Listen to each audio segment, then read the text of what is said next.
According to a new analysis by the Urban Institute, government-run health programs like Medicare and Medicaid are better at controlling costs than private health insurance companies. Here's what they found. Between 2006 and 2017, so over an 11-year span, Medicare spending per enrollee increased by 2.4% per year during that time. Medicaid spending grew by 1.6% per year. Meanwhile, private insurance spending grew by 4.4% annually. So we have two government-run healthcare programs, one for the poor, one for the elderly, and both of those were somehow able to control costs better than what those of us with private insurance had. I mean, almost double the amount of spending per person growth among private health insurance compared to the government programs. We have seen studies like this come out in the past too, except they weren't necessarily focusing on here in the United States. They were focusing on other countries.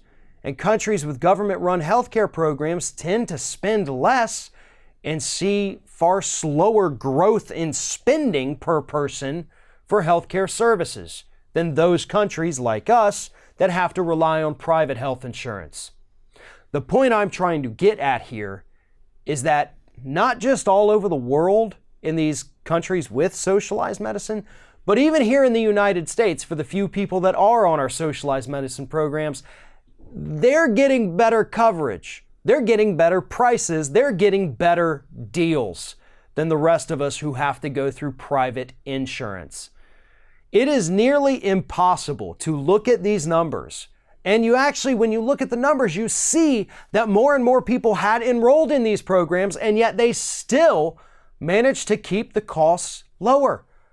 I mean, logically, you would think that more people go on it, you're going to spend more money, but these programs are actually so efficient that they didn't have to increase their spending. I mean, obviously they did increase the spending overall because there were more people, but their costs, I should say, the costs did not increase. Meanwhile, for those of us on private health insurance, we're averaging 4.4% increase in cost per year. That's inefficient. You can't look at these numbers and tell me that a Medicare for All program here in the United States would not be a better system. And I know there's always those big conversations of how are we going to pay for it? How are we going to pay for it?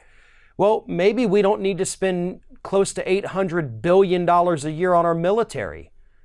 I mean, the next 7 or 8 countries who spend as much on their military combined, we still spend more than double what all of those countries spend, again, combined. We could cut that in half. We could cut it into a quarter of what it is.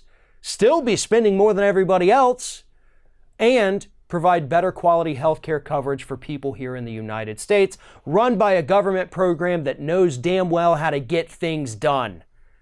The private market, the private industry, the private sector has failed us. And that's why we're in this position. That's why we do have to move to a drastic new system like a Medicare for All. Had the private sector corrected itself decades ago, nobody today would be calling for Medicare for All. But they let their greed get in the way. And because of that, they're going to have to be the ones to pay the price now.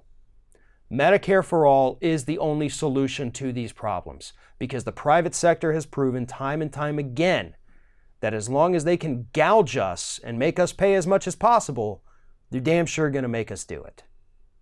Thanks for watching, everybody. And don't forget, if you like what you see here, like, comment, share, and subscribe to our channel. And now you can also become a member of Ring of Fire and get exclusive early access to certain Ring of Fire videos all throughout the week. Just click on the little join button right below the video.